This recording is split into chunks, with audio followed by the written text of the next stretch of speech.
Bharatiya Janata party ने जब भी इतिहास के पन्ने पलटे हैं तो वो पन्ने पलटे जिससे उन्हें पॉलिटिकल लाभ क्या हो सकता है। ये जो जीरो टॉलरेंस की बात करने वालों का जीरो टॉलरेंस ही जीरो हो गया है, बिना उनकी सहमति के, बिना उनकी जानकारी के। ये कैसे संभव है कि उसी जिले में वो हैं और सांसद पे के घर पर अटैक हो गया हो। इससे भी खराब भाषा इसलिए बोलेंगे क्योंकि वो विदाई का समय आ गया है। इतने वर्षों में उन्होंने कुछ काम नहीं किया। 8 साल की कोई उपलब्धि बड़ी नहीं है। बेरोजगारी बढ़ गई, महंगाई बढ़ गई, भ्रष्टाचार बढ़ गया। अगर विदेश से पैसा फंड हो रहा है तो विपक्ष के पे फंड नहीं हो रहा है। ये सत्ता वालों के पास जा रहा होगा पैसा, सत्ता वालों ने इस्तेमाल किया होगा। सुमन जी के घर पे हमला हुआ, बीते दिनों जो बयान हुआ था उसके विरोध में करनी सेना का कहना ये है कि उन्होंने ये किया। मैंने 23 मार्च को प्रेस के माध्यम से ये कहा था, हालांकि मेरी बात की कोई परवाह क्यों करेगा।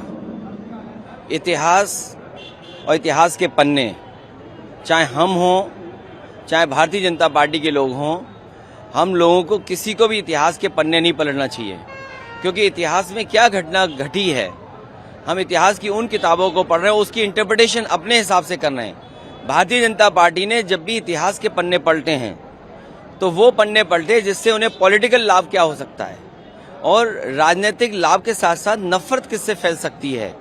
कौन राजा था, कौन महाराजा था, किसने क्या किया, वो इतिहास की बात है। आज हम आगे बढ़ने की बात करें। और जो रामजिया सुमन जी के साथ घटना हुई है, निंदनीय है, दुखद है। एक दलित सांसद जो बहुत ही अनुभवी हैं, बहुत सीनियर हैं, उनके घर पर तब अटैक होना जब मुख्यमंत्री वहीं पर हैं। इसका मतलब मुख्यमंत्री जी की सहमति से हुआ है।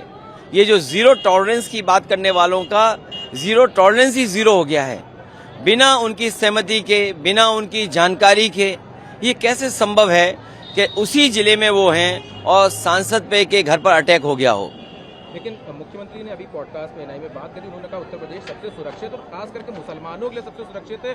अगर उन्होंने ये भी कहा कि जहाँ पे 100 मुसलमान हैं वहाँ 50 हिंदू सुरक्षित नहीं, लेकिन 100 हिंदू हैं तो वहाँ मुसलमान सुरक्षित है। लखनऊ जैसी राजधानी में एक महिला जो अयोध्या से चल करके बनारस में नौकरी के लिए, इंटरव्यू के लिए गई और वापस अपने भाई के घर आई, उस महिला के साथ बलात्कार हुआ, उसका सामान लूट लिया गया, उसकी हत्या कर दी गई। सरकार ये दावा करती थी कि महिलाओं के प्रति कोई भी घटना नहीं होगी। उसके बाद सरकार को मजबूरी में अपना परसेप्शन, अपनी छवि सुधारने के लिए इनकाउंटर करना पड़ा। लेकिन इनकाउंटर से क्या असर पड़ा? दूसरी महिला फिर हत्या कर दी गई। इसी तरह बलिया में एक लड़की लटका दी गई, मार करके, हाथ बांध करके। इलाहाबाद में एक बेटी के साथ बलात्कार और घटना हुई। कौन सा जिला नहीं है जहां पर इस तरह की घटनाएं न हो रही हैं। और फिर उन्हीं के सहयोगी दल के विधायक ये कहते हो कि भ्रष्टाचार पुलिस का है, थाने में लूटा जा रहा है, बेईमानी हो रही है। न केवल बस्ती का विधायक कह रहा है ये बात, आगरा के विधायक ये बात कह रहे हैं, और गाजियाबाद का जो विधायक है उसने तो यहां तक कहा कि जिस तरीके से अधिकारी लूट रहे हैं और अधिकारियों को वो चुनौती देते हैं कि अगर उन्हें गोली मारनी है, अगर दूध पिया हो तो उनके सीने पे गोली मार के दिखा दो, और एक विधायक उनकी कुर्सी छीनने के लिए तैयार है। तो ये जो सब कुछ हो रहा है, उस सब को छिपाने के लिए मुख्यमंत्री जी इसी तरह की भाषा बोलेंगे। इससे भी ज्यादा कड़वी भाषा बोलेंगे, इससे भी खराब भाषा इसलिए बोलेंगे क्योंकि वो विदाई का समय आ गया है। इतने वर्षों में उन्होंने कुछ काम नहीं किया। 8 साल की कोई उपलब्धि बड़ी नहीं है। बेरोजगारी बढ़ गई, महंगाई बढ़ गई, भ्रष्टाचार बढ़ गया। इन्हें अपने खास अधिकारी को उसके खिलाफ कार्रवाई करनी पड़ी। और सोचिए कब कार्रवाई कर रहे हैं? 8 साल बाद। ये केवल एक अधिकारी नहीं है, ऐसे तमाम वो अधिकारी हैं जिन्होंने उत्तर प्रदेश को लूटा, क्योंकि भारतीय जनता पार्टी ने जनता को गुमराह किया, जनता को धोखा देकर सरकार बना ली। आज जो अधिकारी उनके आसपास हैं, जिनको जिम्मेदारी दी है, वो समझते हैं, वो आज वो उन्हें बेवकूफ बना रहे हैं, सरकार को बेवकूफ बना रहे हैं। उसका परिणाम ये है कि बड़े पैमाने पर भ्रष्टाचार हो रहा है। इन्हीं की सरकार में एक अधिकारी पे आरोप लगा था कि जो उत्तराखंड में पैसा निकला है कई 50 करोड़ से ज्यादा, वो भी इन्हीं का कोई अधिकारी खासम खास था। ये तो खबरें चल रही हैं जो अखबारों में, क्या ये सब मुख्यमंत्री को नहीं दिखाई दे रहा है?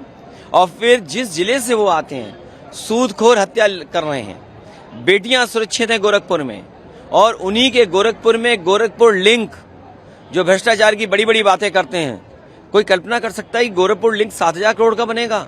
जो 2022 में शुरू होना था आज 2025 हो गई तब भी नहीं शुरू हो पाया। जिस बुंदेलखंड एक्सप्रेसवे को प्रधानमंत्री से उद्घाटन कराया गया, वो एक्सप्रेसवे बनने के बाद से आज तक मेंटेन हो रहा है, मेंटेनेंस चल रहा है। तो ये जो भ्रष्टाचार का खुलासा नहीं हो रहा तो और क्या हो रहा है? सर, आपने एक्सप्रेसवे की बात करी। मुख्यमंत्री कह रहे थे कि 1.5 एक्सप्रेसवे इतने सालों में मिला 2017 तक। दूसरी उन्होंने जो अपने 24 के चुनाव की बात करी, जिसको आप लोग कहते हैं कि 24 में जनता ने चेहरा दिखाया और 27 का चुनाव इससे पता चलता है। वो ये कह रहे हैं कि 24 में विदेशी फंडिंग हुई थी और ये जो विपक्ष ने जो संविधान या पीडीए या ये जो सब कुछ था इससे ढकोसला था, जिसको लोगों ने बाई इलेक्शन में उसका जवाब दिया। अगर विदेश से पैसा फंड हो रहा है तो विपक्ष के पे फंड नहीं हो रहा है, ये सत्ता वालों के पास जा रहा होगा पैसा, सत्ता वालों ने इस्तेमाल किया होगा। कोई कमजोर आदमी को फंड नहीं करता है। कोई फंड अगर करेगा तो लाभ लेने के लिए करेगा और लाभ सरकार में बैठे हुए लोग दे सकते हैं। और सच्चाई तो यह है कि अगर मुख्यमंत्री जी ये बात कह रहे हैं तो वो दिल्ली वाली सरकार से कहें कि जहां जहां जिस जिस देश से पैसा आया है उन एम्बेसडरों की एम्बेसी पर बुलडोजर चलाएं मुख्यमंत्री जाकर के। हमारे उत्तर प्रदेश मुख्यमंत्री जी को वीजा लगवाएं। जिस देश से पैसा आया है भारत में, उस देश में जो हमारे भारत की एम्बेसी है उस पे योगी जी को भेज करके बुलडोजर चलवा दो। आखिरी सवाल है, मुख्यमंत्री से जब अयोध्या और इसका जिक्र हुआ तो उन्होंने कहा काशी में हाईकोर्ट कोर्ट का मामला है, वरना हम उसको भी वो मथुरा हम ले चुके होते, मथुरा में कोर्ट में मामला चल रहा है। ये जाने का जो डर है, जो विदाई का डर है, इसलिए इस तरह की भाषा इस्तेमाल की जा रही है। ये समय जो जनता ने 8 साल खोया है, इसका जवाब क्या देगी सरकार? 8 साल खो दिया, बेरोजगारी बढ़ गई, महंगाई बढ़ गई, बिजली महंगी हो गई, असुविधाएं। आज तो उत्तर प्रदेश में जो विकास की गति होनी चाहिए थी, जो आपकी जीडीपी होनी चाहिए थी, जो पर कैपिटा इनकम होनी चाहिए, जो इन्वेस्टमेंट होना चाहिए था, वो कहाँ दिखाई दे रहा है? और क्योंकि इन्वेस्टमेंट नहीं दिखाई दे रहा है, इन्वेस्टमेंट के बहाने अधिकारियों ने अपनी जेब भर ली, उसका जवाब सरकार के पास नहीं है। सरकार के पास जवाब नहीं है कि उनके अधिकारी उनके नीचे बैठ के लूट रहे थे उत्तर प्रदेश को, जिसकी वजह से उत्तर प्रदेश में कोई निवेश नहीं आया।